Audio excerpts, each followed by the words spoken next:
I lost 20 pounds of fat in just 2 months by applying some real science-backed principles. And yes, it does all come down to the fundamental law of calories in versus calories out.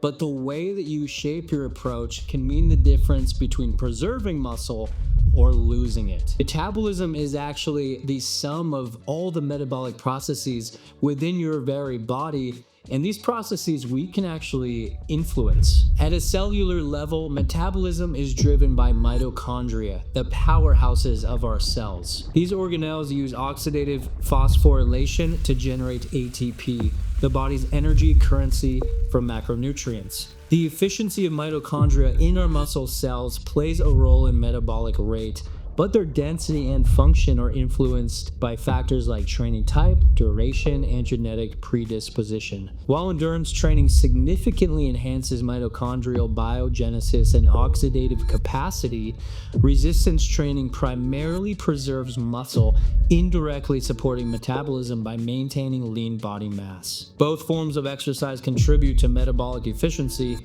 though their mechanisms of action differ.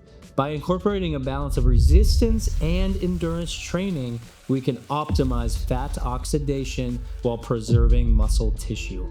When we eat, we are consuming macronutrients. You have your proteins, your fats, and your carbohydrates, all of which are composed of carbon-based molecules. Through glycolysis, beta oxidation, and oxidative phosphorylation, these molecules are broken down, releasing energy while producing carbon dioxide and water as byproducts. Fat oxidation or lipolysis occurs when triglycerides stored in adipocytes, which are fat cells, are hydrolyzed into free fatty acids and glycerol.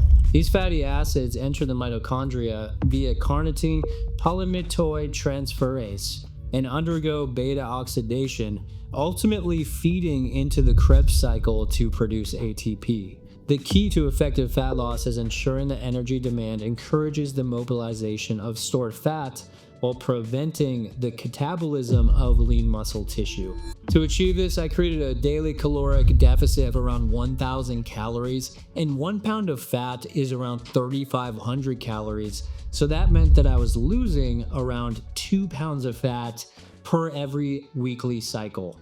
But rather than just slashing my total calorie intake blindly with no direction, I managed my total daily energy expenditure strategically. TDEE consists of 4 components: structured exercise, daily movement, digestion, and resting metabolism. Each played a critical role in my approach.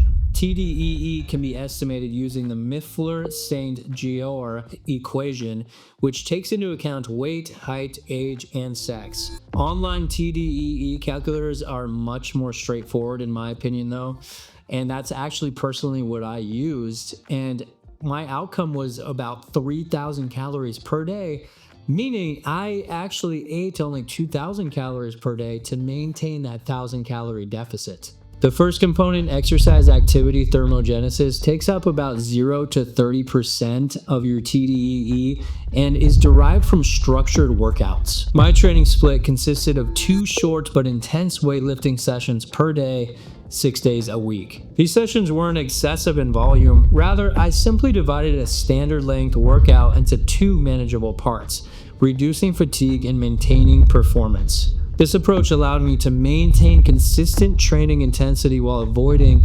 excessive central nervous system fatigue, which can be a limiting factor in long sessions.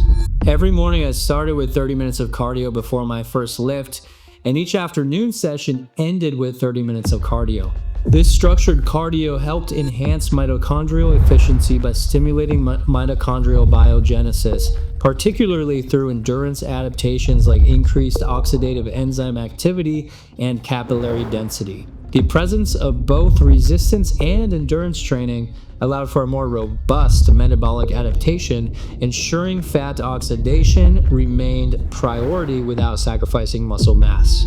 While frequent training can raise many concerns about actually overtraining, my approach prioritized programming and recovery. Studies suggest that excessive training without adequate rest can lead to cortisol imbalances and burnout, But my split was structured to prevent this. By spacing out training and incorporating adequate nutrition, hydration, and sleep, I ensured my body remained in a sustainable recovery cycle, mitigating the risk of overtraining while maximizing caloric expenditure and metabolic efficiency. If you create a structured deficit, really up your protein intake, and then train with intensity, stay active throughout the day, and prioritize recovery, and I promise the fats, the adipose tissue is just going to strip off of you. Remember, guys, this is not a sprint. You should just try and focus on building a sustainable lifestyle that over time just becomes habitual, like it's second nature.